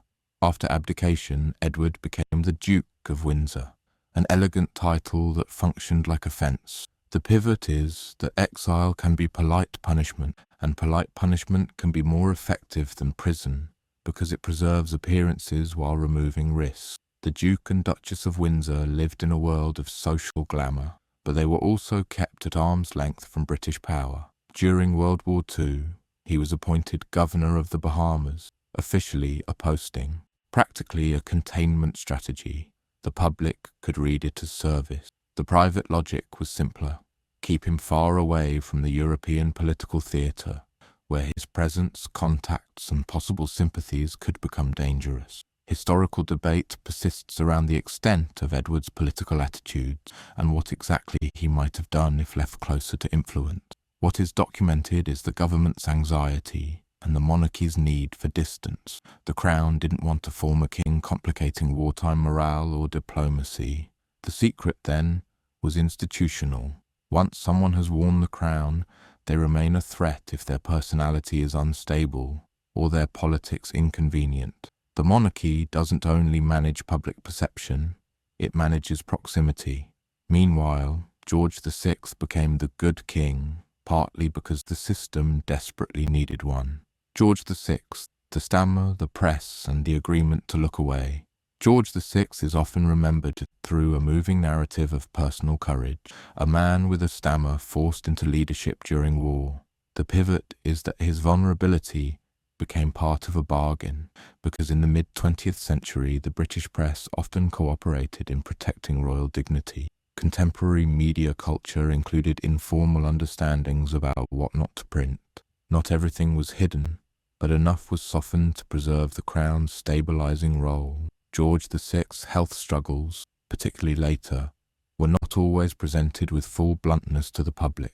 The monarchy needed the image of a steady figurehead, while Britain endured bombing, rationing, and loss. This isn't a conspiracy in the cinematic sense, it's a social contract. The monarchy offers continuity, and institutions avoid destabilizing details. That contract worked until it didn't, and until newer media ecosystems tore it apart. The secret here isn't shame, it's architecture. Monarchy relies on selective visibility. It survives by deciding which truths are private, even when those truths affect public leadership. And speaking of selective visibility, one royal story remains one of the most debated whispers of the 20th century, because it sits where evidence becomes fog.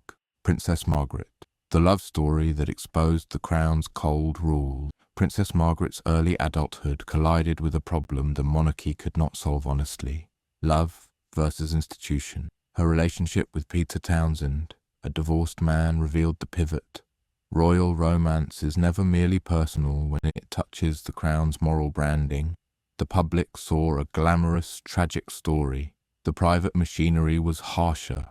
Constitutional advice, church politics, and the fear of setting a precedent that could make the monarchy look hypocritical or morally negotiable. Margaret was constrained by rules that were presented as tradition, but functioned as control of image, of succession, of what kind of life the monarchy permitted its own members to live. What's documented is the pressure and the eventual decision not to marry Townsend. What remains debated is the full emotional cost and how deliberately the system cornered her. But the pattern is visible. The palace can express sympathy while quietly ensuring outcomes that protect the institution. The secret is that duty often means emotional sacrifice demanded by a system that sells itself as family. And once someone learns that lesson, coping mechanisms follow. And speaking of coping, royal households have long contained private pain, managed through public smiles. The Queen Mother, the saintly image that smoothed over complex realities. The Queen Mother, Elizabeth Bowes-Lyon, became a national symbol of endurance during the Blitz. The pivot is that when the monarchy becomes symbolic glue, the public is encouraged to see only the symbol, not the complicated person behind it. Her wartime presence was real and meaningful, but the saintly image also functioned as insulation around the institution, particularly after Edward VIII's abdication. She represented stability, warmth, and ordinary Britishness, a counterweight to scandal. That branding was not accidental. It was an institutional survival strategy. Historical discussion sometimes raises questions about royal finances, staff dynamics, and the enormous machinery required to maintain that image. None of this negates her public role. It simply exposes the hidden truth. Monarchy is not just a family. It's an industry of impression management. The Queen Mother's public persona helped protect the crown across decades. The consequence is that complexity got flattened. When the public needs saints, it stops looking for contradictions. And speaking of contradictions, Prince Philip carried his own. Modernizing energy paired with a personality that often collided with a changing world. Prince Philip, modernizer, consort, and the cost of being unofficial. Prince Philip spent much of his life inside a paradox, expected to support without overshadowing, to lead without power, to be visible without being central. The pivot is that this role can breed frustration, and frustration can emerge as sharp edges. Philip pushed modernization in the royal household and supported many initiatives. He also became known for blunt remarks, sometimes offensive, sometimes framed as gaffies, sometimes defended as generational. The institution often managed these moments with a familiar technique: minimize, reframe, move on, keep the crown above the noise. Another layer is the persistent rumour culture around royal marriages, affairs alleged, denied, and debated for decades. The most responsible reading is cautious. Much is unproven. Much is tabloids feeding appetite, and much is people projecting fantasy onto a famous marriage. The important point is not to pretend certainty where none exists. The secret here is structural rather than salacious. The monarchy depends on presenting a stable marital unit at its centre, so any threat, real or imagined, gets managed aggressively. Silence becomes policy, and policy becomes habit. Meanwhile, as media grew more invasive, one branch of the family would become a national wound. Charles, Diana, and the slow-motion collision between private misery and public expectation. Charles and Diana, a fairy tale engineered to fail. The public was sold a modern Cinderella story. Young Diana Spencer, prince, wedding, destiny. The pivot is that the monarchy didn't just observe this narrative. It helped build it, then struggled when reality refused to behave like a script. From the start, the marriage carried structural problems: mismatched ages, mismatched expectations, and the haunting presence of Charles's long relationship with Camilla. Over time, documented interviews and public admissions revealed infidelity on both sides. Yet focusing only on betrayal misses the deeper institutional truth. The Crown's matchmaking priorities were often about optics and inheritance, not compatibility or emotional health. Diana became a global figure precisely because she appeared human inside a system that demanded performance. The palace's response often seemed cold because coldness is how institutions protect themselves. But that coldness collided with a new era: tabloids, paparazzi, 24-hour news, and a public that felt entitled to royal emotion, like it was a subscription service. The consequence was catastrophic. When private pain becomes public entertainment, it escalates. The monarchy's long-standing secrecy methods, silence, distance, dignified refusal, became gasoline on a modern fire. And speaking of fire, few events exposed the monarchy's vulnerability like the night Diana died.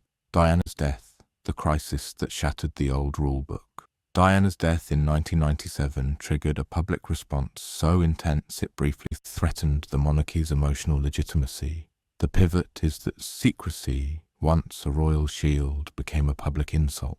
People didn't just mourn Diana, they demanded visible grief from the crown. Conspiracy theories proliferated almost instantly, an indication of how little trust remained in official narratives.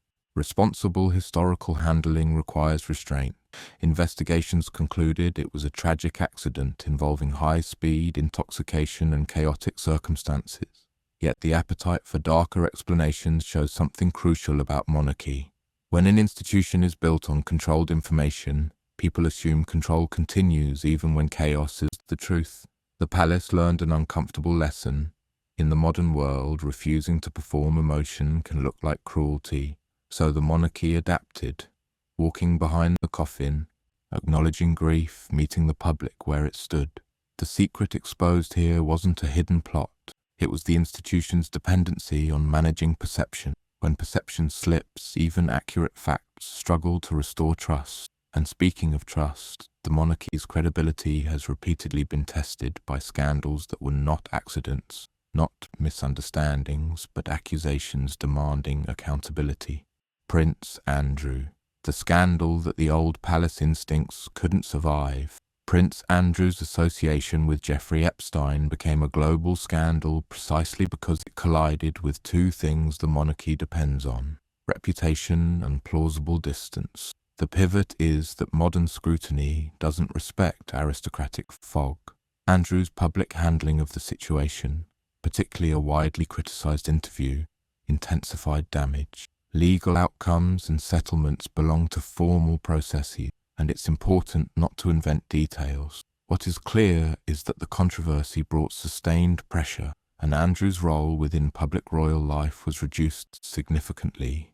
The institution's old instincts, deny, minimize, wait for the storm to pass, failed in a world where information cycles don't tire easily and where the public expects consequences.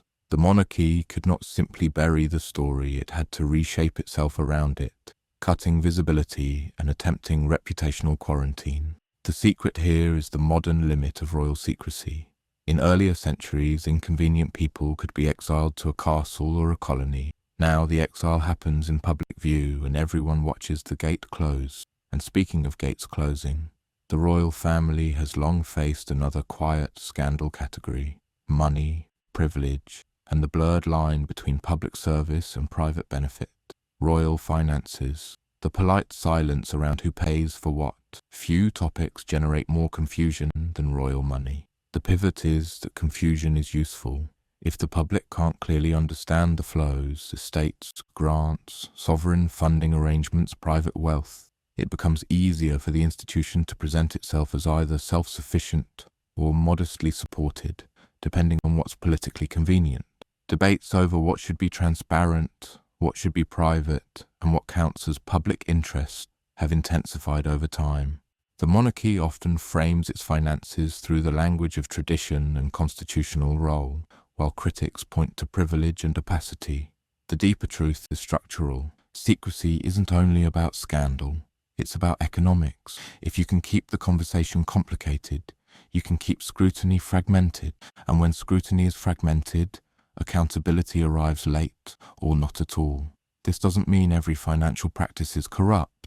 It means the system's default posture is controlled disclosure, not open clarity, and controlled disclosure is a habit built over centuries. Meanwhile, while the crown tries to look timeless, it is also, quietly, an employer, and employers can hide uncomfortable realities behind grandeur. Palace staff, the invisible workforce that absorbs the monarchy's human cost. Royal life is presented as ceremonial.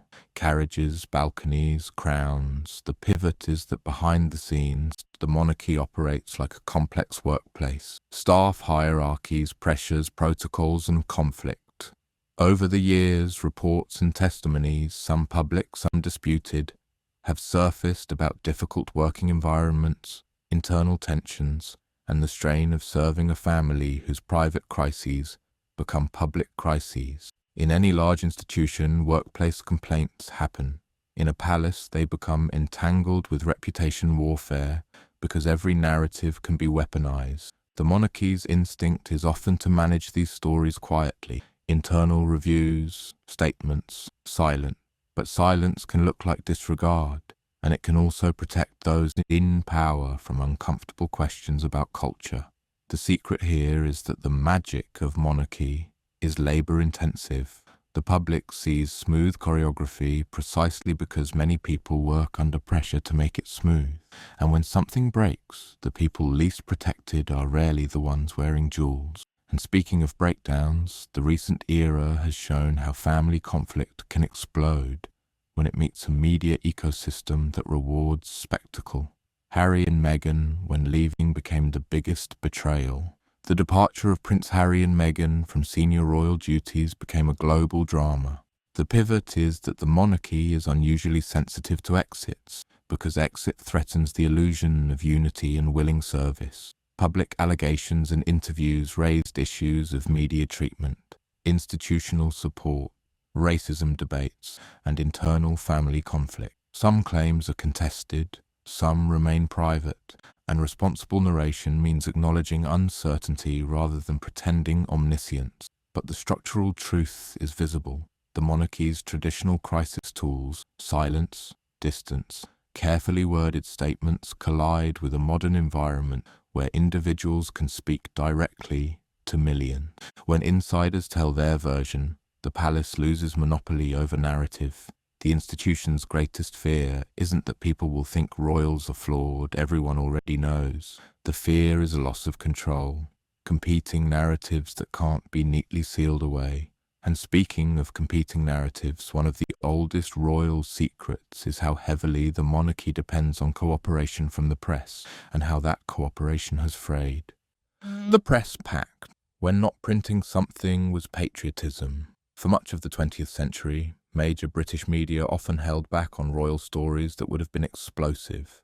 The pivot is that secrecy isn't always enforced by law. Sometimes it's enforced by culture, deference, access, patriotism, and the quiet reward of invitations. This dynamic created a two-tier reality.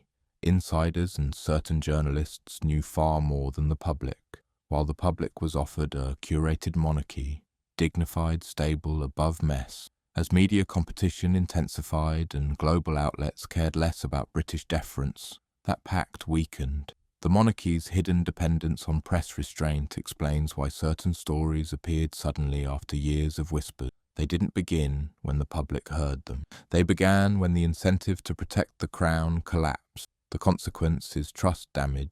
When people learn that information was withheld, they don't only judge the secret. They judge the system that kept it.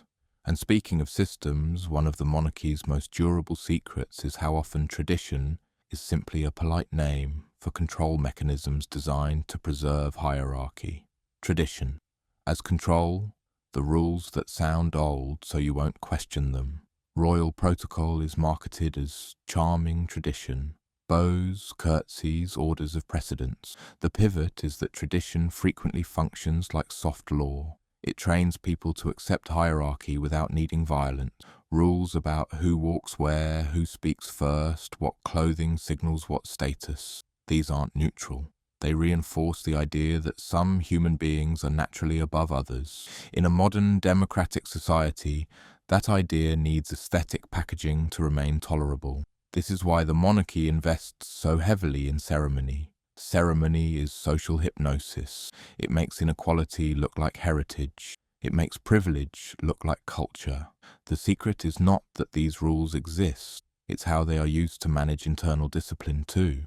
Royals who step out of line can be corrected not only through direct orders, but through access restrictions, protocol slights, and the subtle language of duty as social pressure. If you think that's harmless, remember, a system that can punish with silence can also punish with isolation. And isolation has long been one of the monarchy's favourite tools. Our royal isolation, the quiet punishment that looks like rest. One of the monarchy's oldest tricks is also one of the least dramatic. Remove a person from view and call it for their own good. The pivot is that isolation can be framed as kindness, even when it functions like punishment, containment, or simple convenience. Historical records show royals and royal-adjacent figures being sent to the country, kept out of sight, or placed under care whenever their existence complicated the public story. It's never announced as exile. It's announced as retreat. And because the crown trades in understatement, a lifetime of confinement can be described with the same tone as a weekend holiday. The revelation is that isolation does two jobs at once. It protects the institution from embarrassment, and it breaks the isolated person's ability to build allies. You can't form a faction if you can't be seen. You can't correct a rumor if you're not allowed to speak. And if you eventually die in quiet obscurity, the problem solves itself. And speaking of problems quietly solve, There are specific lives in the 20th century that show how far this instinct could go. Prince John, the boy hidden from the camera. Prince John, the youngest son of George V and Queen Mary, suffered from epilepsy and developmental difficulties. The pivot is that in the early 20th century, royal image was treated like national property, so anything that complicated the portrait was quietly removed from the frame. John was increasingly kept away from public events, living largely at Wood Farm on the Sandringham estate. Contemporary accounts describe him as affectionate and gentle, but also suggest the household treated his condition as something to be managed privately rather than understood publicly. When he died in 1919, many people outside the royal circle barely knew he existed. The revelation isn't that a family sought privacy. It's the way that privacy intersected with public branding. The monarchy presented itself as robust, blessed, stable, so a child with an illness became a risk to the myth. Rather than expanding the public's understanding of what a royal family could include, the institution narrowed the visible family to what looked ideal. And the consequence lingers as a pattern. When royal life doesn't fit the story wins. Meanwhile, John's case wasn't the last time disability would be treated as something the Crown should not have to explain. Nerissa and Catherine Bowes-Lyon, the cousins erased by institutional silence. Nerissa and Catherine Bowes-Lyon, close relatives of the Queen Mother's family, spent much of their lives in institutional care due to significant intellectual disabilities. The pivot is that the most shocking part of this story is not their disability, it's how thoroughly they were removed from public awareness. Contemporary records and later reporting indicated they were largely absent from royal narratives, with misinformation circulating about their status, including claims that they had died earlier than they had. The public-facing monarchy remained a symbol of perfect lineage and flawless presentation, while real human complexity was pushed behind locked doors and euphemisms. The revelation is not a single villainous act, but a culture, a belief that the Crown could not afford visible imperfection. That belief turned living people into inconvenient footnotes. It also taught the public a quiet, cruel lesson. If even royal relatives are hidden for not fitting the image, what hope does anyone else have for acceptance? And speaking of acceptance, some royals were hidden not because they were imperfect, but because their very existence threatened the tidy logic of succession. Secret heirs, when legitimacy depended on who was allowed to count. Monarchy is obsessed with bloodlines, and the pivot is that bloodlines are never purely biological. They are administrative. They are stories certified by law, church, and in court gossip, sometimes in that order, sometimes not. Across centuries, rumours of illegitimacy have haunted royal houses, whispered doubts about paternity, suspicious timing of pregnancies, and sudden disappearances of inconvenient infants. In some cases, the evidence is too thin to responsibly claim certainty. In others, the very existence of rumours reveals the vulnerability. A monarchy that bases legitimacy on inheritance is permanently terrified of reproductive uncertainty. The revelation is that the Crown's solution is often not to prove truth, but to enforce it.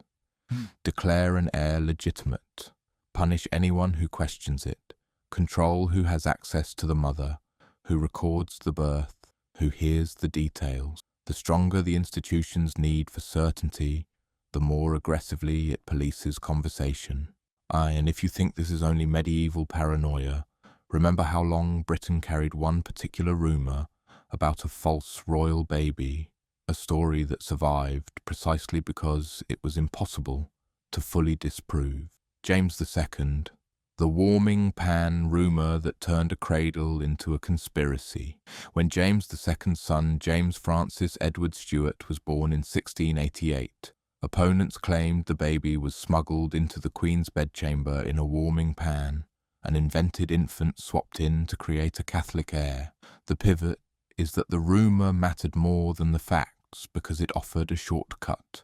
If you can convince people the baby isn't real, you don't have to obey him. Contemporary accounts show the claim spread fast among those already alarmed by James's Catholicism. Supporters pointed to witnesses present at the birth, insisting the child was legitimate.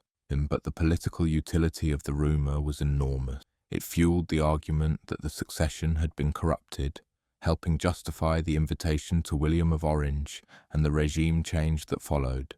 The revelation is that royal births are public events, not because the public is nosy, but because legitimacy is fragile.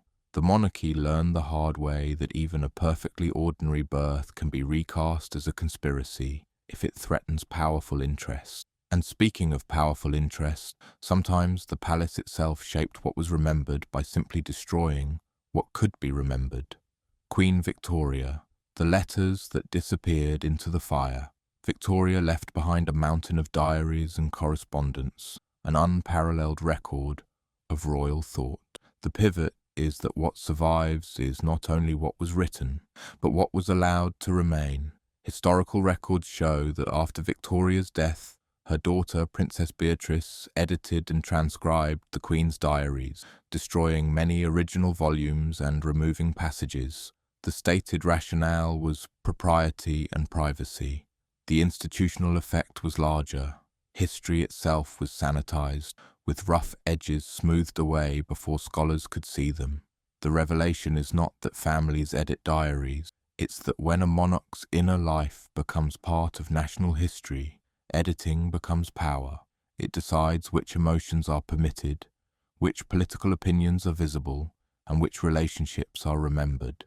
A queen's pen can shape a century, so controlling that pen, even after death, becomes a form of governance. And speaking of governance after death, royal archives have long functioned like time capsules with locks, delaying accountability until everyone involved is safely gone. The royal archives time-locked memory as a survival strategy. The monarchy's relationship with documents is deeply practical. Paper can crown you, condemn you, or embarrass you. The pivot is that secrecy isn't only about hiding facts forever. Often it's about hiding them long enough. Royal households have historically restricted access to letters, diaries, and internal records, sometimes sealing materials for decades. When disclosures finally arrive, they arrive as history, not scandal, which is a convenient rebrand because outrage cools when everyone is dead and the consequences are safely theoretical. The revelation is that delay is a tool.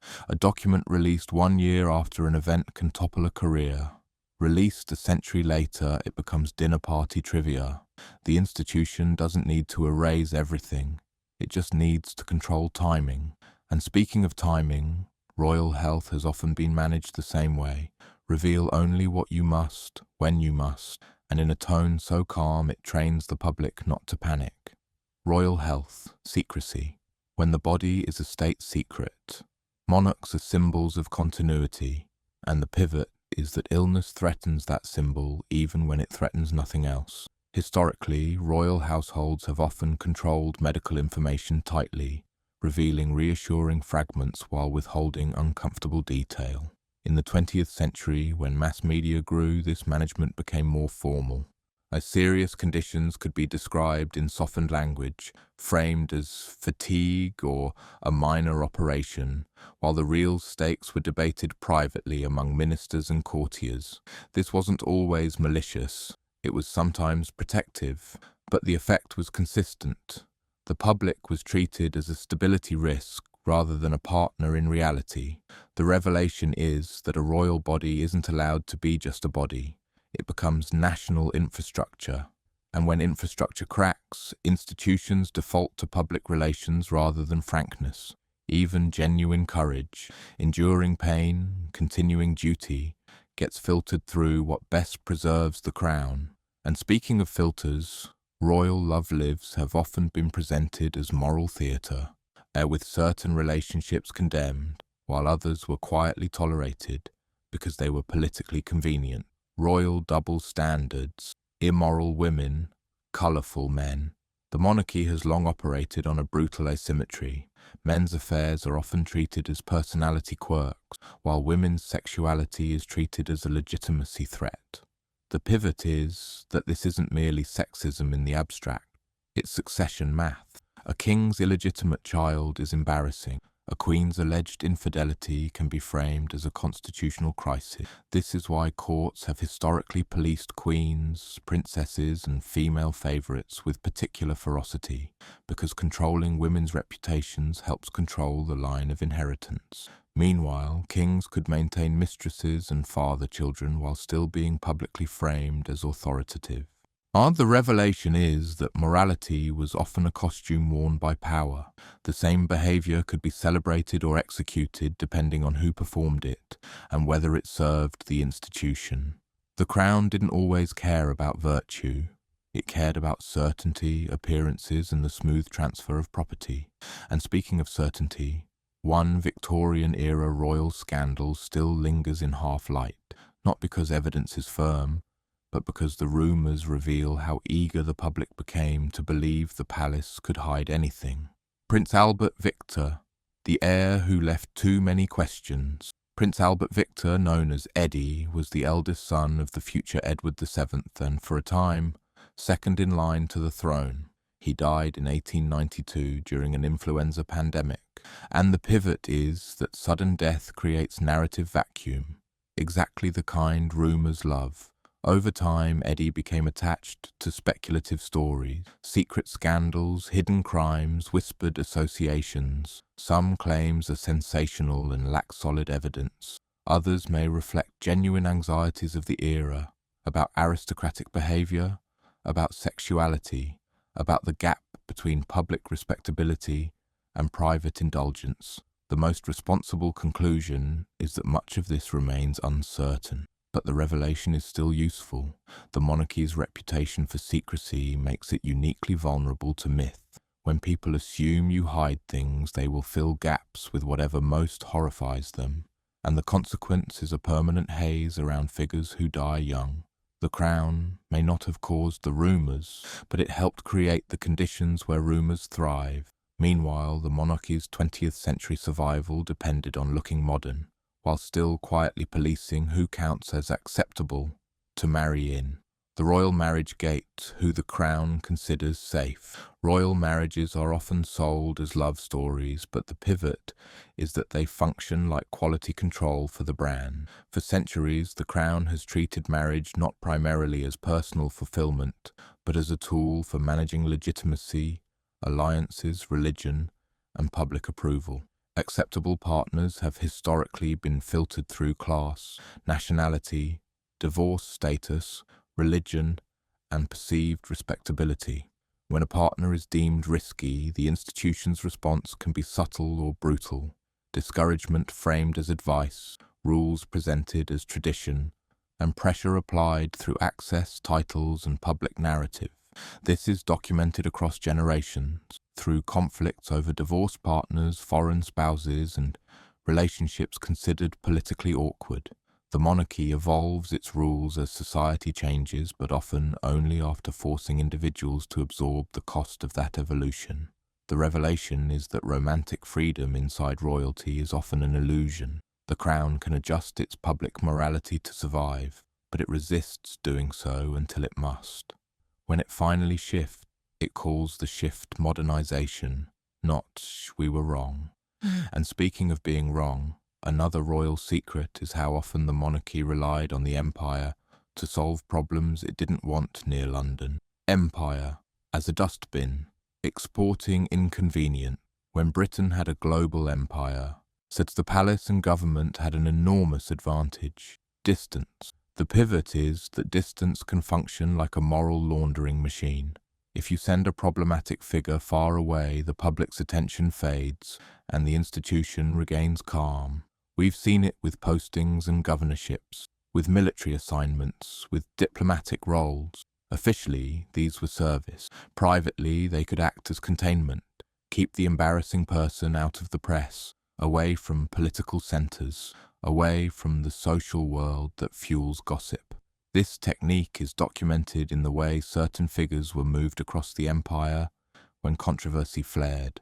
The empire wasn't just a political project, it was also a logistical convenience for elite reputation management. The revelation is bleak. An imperial map becomes a set of hiding places, and the monarchy could maintain dignity at home while exporting complications elsewhere, often to places where local populations had no say in hosting Britain's aristocratic problems. And speaking of populations having no say, the monarchy's public virtue often depended on ignoring what was done in its name abroad. Imperial virtue, signalling the crown as a symbol that softened cruelty. Modern defenders sometimes argue that monarchs had little direct power over imperial policy. The pivot is that symbolic power still matters. When the crown is the face on coins, the figure on stamps, the name invoked in ceremonies, it becomes an emotional shield for the system. Empires require violence, military campaigns, coercive economic structures, suppression of rebellion. Contemporary records across the imperial era document brutal episodes. Even where the monarch did not order specifics, the monarchy benefited from the empire's wealth and prestige, and the public associated imperial expansion with royal grandeur. The revelation is that monarchy can be above politics and still profit from politics. It can claim distance from harsh policy while enjoying the fruits and the applause. That distance is itself a form of insulation built by tradition. And speaking of insulation, palace language is designed to blur responsibility until no one is sure who decided anything. Palace language. The palace is understood to believe. Royal communications have a specific style. Careful, indirect, soothed. The pivot is that this style isn't just etiquette. It's legal and political engineering. Statements often avoid clear admissions, clear denials, and clear agency. A passive constructions, events occurred, decisions were made, roles were adjusted, make it harder to pin responsibility. If the public cannot identify a decision-maker, outrage cannot locate a target. This linguistic habit developed over centuries because monarchy needs flexibility. If you admit too much, you trap yourself. If you deny too much, you risk contradiction later. So the crown cultivates a language that can slide, dignified ambiguity. The revelation is that never complain, never explain is not only stoicism, it's strategy. It protects the institution by starving controversy of specifics. But starvation can backfire. When people feel stonewalled, they invent, and invention spreads faster than nuance. And speaking of invention, royal rumours have always existed. But the 20th century saw a new level of fascination with hidden paternity, secret children, and private bargains. Rumours of paternity, the taboo that never dies. Because monarchy rests on inheritance, paternity rumours are like termites in the foundation. The pivot is that even unproven rumours can cause harm because they weaponize the crown's core vulnerability, blood legitimacy. Across eras, gossip about who fathered whom has circulated, sometimes fueled by court enemies, sometimes by public appetite, sometimes by genuine anomalies in timing or resemblance. Responsible narration can't turn gossip into fact, but it can acknowledge the mechanism. The monarchy's secrecy makes it easier for rumours to feel plausible. The revelation is that the crown's insistence on controlled image creates a paradox. The more it tries to appear flawless, the more people suspect a hidden flaw.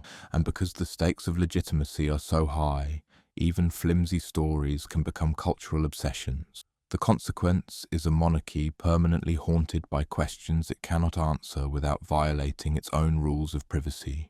So it stays silent, and silence becomes fuel. And speaking of fuel, one of the most uncomfortable royal truths is how heavily the institution has depended on the labour and loyalty of people who were never protected by the crown's aura. Servants know. The class system built into secrecy palaces run on staff. Footmen, maids, secretaries, drivers, security. The pivot is that servants often see more than courtiers, because servants witness the unguarded moments. The monarchy has always depended on their discretion, and that dependence reveals something about class power. Historically, staff were expected to be loyal, quiet, invisible. Their employment and housing often depended on silence. In return, they gained proximity to grandeur but little protection if things turned ugly. When scandals erupted, staff could become scapegoats, dismissed quietly, or pressured into secrecy agreements in modern forms. The revelation is that secrecy has a class dimension. Those at the top can demand privacy. Those below are required to provide it. The institution's dignity is built partly on the disciplined silence of workers whose names rarely enter the story. And speaking of names entering the story, royal history is full of official villains assigned to absorb blame so the crown can remain clean. The scapegoat system, ministers, favourites, and bad advisers. When royal policy turns unpopular, the monarchy has a classic escape route: blame advisers. The pivot is that this is sometimes true. Ministers do shape decisions, but it also functions as reputational laundering. From medieval favourites to modern courtiers, certain figures become designated bad influences. They absorb public anger while the monarch remains above the mess. This dynamic is documented in many reigns. People condemned as manipulative, greedy, foreign, immoral, while the sovereign is framed as misled, not responsible. The revelation is that monarchy is structured to protect the crown itself as an idea. Individuals can be sacrificed to keep the symbol intact. Even powerful ministers can be thrown to the wolves if it stabilizes the throne. And speaking of wolves, royal courts have always been pack environments. Loyalty is rewarded until it isn't, and then history is rewritten. History, rewriting, when today's traitor was yesterday's hero. One of the monarchy's most consistent habits is retrospective moral editing. The pivot is that a person's reputation often depends on whether they died in favour or out of it. Favourites, queens, ministers and heirs could shift from celebrated to condemned almost overnight. After their fall, chronicles and later histories often adopted the winning side's narrative, painting the fallen as corrupt, dangerous, immoral, while the crown's actions became necessary. This is documented in the way certain figures are remembered primarily through hostile sources. It's why historians constantly warn about bias, because in royal history, the archive itself can be political. The revelation is that memory is governed, not by a single conspiracy, but by incentives. Who funds writers, who keeps documents, who grants access to libraries, who decides which letters are copied and which are burned. And speaking of burning, sometimes the monarchy didn't need to rewrite history, because history rewrote itself in the form of legend that conveniently served the crown. Legend as cover. When myth does the hiding for you, kings become heroes, queens become witches, princes become martyrs. The pivot is that legend can be more protective than censorship, because it makes people argue about romance instead of accountability. Richard the Lionheart becomes noble crusader rather than fiscal extractor. Henry V becomes flawless warrior rather than hard-edged conqueror. Charles I becomes saint rather than stubborn political engineer. Even villains like Richard III become cartoonish monsters, useful because cartoons obscure complexity. The revelation is that myth doesn't simply entertain, it stabilizes. It gives the public emotionally satisfying stories that prevent deeper questions from becoming too sharp. And when deeper questions do become sharp, the monarchy has another trick: timing public distractions, celebrations and ceremonies to reset the emotional landscape. Ceremony as reset, the crown's emotional weather. Control coronations, jubilees, weddings, funerals. Royal ceremony is not just tradition. The pivot is that it functions as emotional governance. After scandal, a ceremony can cleanse. After conflict, a ritual can unify. The crown uses pageantry as a kind of public meditation. Music, uniforms, flags, crowds, and a sense of continuity that makes individual controversies feel small. This is documented in how public attention shifts during major royal events. Even critics can find themselves emotionally pulled by spectacle, because spectacle is designed to bypass logic and go straight to belonging. The revelation is uncomfortable but simple. The monarchy survives by making itself feel like the nation's family album. If it can keep you nostalgic, it can keep you forgiving. And speaking of forgiveness, one of the last secrets is the hardest. The crown's history is not a line of isolated scandals, it's a repeating system. The system behind the secrets, why it keeps happening across 1,000 years, patterns repeat. Ambiguous deaths, controlled narratives, punished women, protected men, exile as containment, bureaucracy as violence, our ceremony as distraction, archives as time locks. The pivot is that this isn't because royals are uniquely evil. It's because monarchy is uniquely structured to make ordinary human flaws dangerous. When one family symbolizes a nation, every mistake becomes a crisis, and every crisis encourages secrecy. The crown is a machine that converts private life into public policy. To survive, it must manage information. To manage information, it must control people. And to control people, it must maintain mystique. The revelation is that secrecy isn't a flaw in monarchy. It's a feature. It's how the institution keeps itself above the consequences that would crush a normal public figure. That doesn't mean every secret is a crime. It means every secret serves the same purpose, protecting the symbol. And when the symbol is protected long enough, the public eventually becomes used to it, accepting that there will always be another whisper, another scandal, another private matter, another carefully staged photograph. So the final question isn't, did they hide dark secrets? It's, how could they not? If you've made it this far, you've probably felt the pattern tightening like a knot. Different centuries, different faces, different palaces, and yet the same choreography repeating. An awkward truth appears, the court closes ranks, the story is softened, the documents are delayed, the blame is redirected, and the crown keeps moving as if history itself has agreed to look away. Sometimes the secrets were brutal, vanishing rivals, weaponizing trials, burning enemies in the name of righteousness. Sometimes they were quieter, hidden illness, erased relatives, marriages managed like brand strategy, private suffering sealed behind formal smiles, but the mechanism was consistent. Monarchy survives by controlling what the public is allowed to feel, not just what it's allowed to know. And here's the strangest part. The more modern the world becomes, the less the crown can hide, yet the more valuable its old tricks seem. Ambiguity still protects, ceremony still distract, timing still dulls outrage, and the most powerful secret of all remains untouched, the institution's ability to outlast individual disgrace by sacrificing individuals when necessary. So when the next headline arrives, another private matter, another palace source, another carefully worded statement, remember what 1,000 years has taught us. It's rarely just gossip. It's usually the system doing what it was built to do. And if you want more long, quiet documentaries like this, fact-dense, atmospheric and uncomfortably honest, subscribe and let the next story play while the world goes dim, because the portraits are still hanging and the corridors are still full of locked doors,